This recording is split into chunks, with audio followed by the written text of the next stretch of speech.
Tuesday, July the 13th, the big political story from now on would be whether the Democrat Party will be dissolved or not, and if it is dissolved, what's going to happen to the political landscape of this country. Yes, the real fun started today when the prosecutors arrived at the Constitution Court with 9,000 pages of accusations in connection with the 258 million baht so-called donation, illegal donation, allegedly illegal from the donation. TPI polling company. Yes.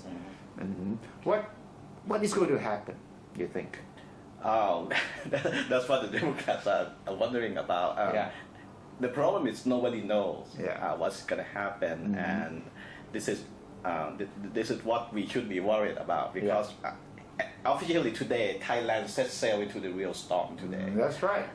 And you don't know what's going to be around the next corner, or what you can say is uncharted territory now. Yes, and every decision, the timing, the decision, and the detail of the court decision, we have impact, and we have different consequences. The ban, of course, the easiest way for the country or for the Democrat Party is for the court to just say not guilty. Wow, that would be easy for the Democrats, but it would be quite controversial. Right. Because previously the Thai Rak Thai Party was dissolved, People Power, Palang Prachachun was dissolved, and more or less on the same ground. So and the Red Shirts also, they have been crying a double standard. Right. So let's take the worst case scenario.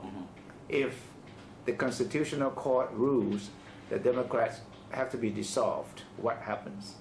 The worst case will be a total ban on all of more than 40 executives of the Democrat. Banned from politics for 5 years. For 5 years. That means Abhisit will not be able to be Prime Minister and cannot run as an MP for 5 years. That's a big story, isn't it? Yes. And the worst case have to happen after Parliament has been dissolved by the government, and then the court make a decision after election candidacy has been registered. Yes. That will create a lot of problem for Thailand, and that would be the worst case scenario. Another gridlock. But if the decision come before the government dissolve Parliament, we will have another problem. What is it? Because by the time, if for example, the court disband the party and then disqualify more than 40 Democrat MPs, then the power will shift automatically to the other side. Nothing wrong with that. The opposition will become government. What's wrong with that? And there will be a question of whether the Democrat, whoever is left holding the power, is authorized to dissolve Parliament to counter this shift. The acting Prime Minister. Because once that ruling comes, Abhisit will not be Prime Minister anymore. Right. Then the cabinet, the whole cabinet will have to be disbanded as well. Yes, and then there will be an acting Prime Minister. Yes, and there is a question of whether this acting Prime Minister can dissolve Parliament or not. This we never know. There was no precedent in Thai politics? No, it happened when the Thai Rak Thai Party was dissolved. At that time, we had a military government, so there's no complication, there's no legal question. No constitution, no parliament to speak of. And then when Kun Samak was disqualified by the Constitutional Court, by that time the court specifically said that the cabinet could still function. Just to serve the country, or else the country would be in big trouble. But the court did not say whether this acting cabinet or acting deputy prime minister can dissolve Parliament or not.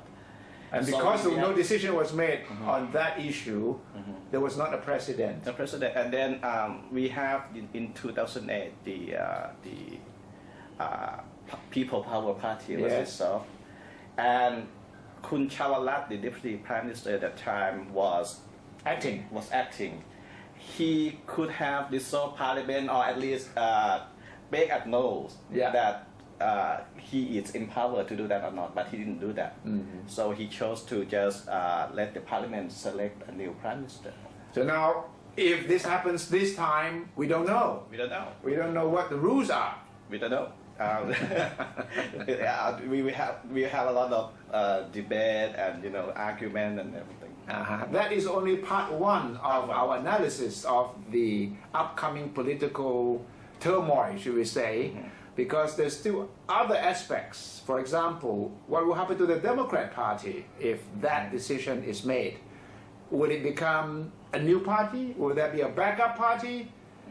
If so, who is going to be the most legitimate or the most appropriate person to lead the new Democrat Party?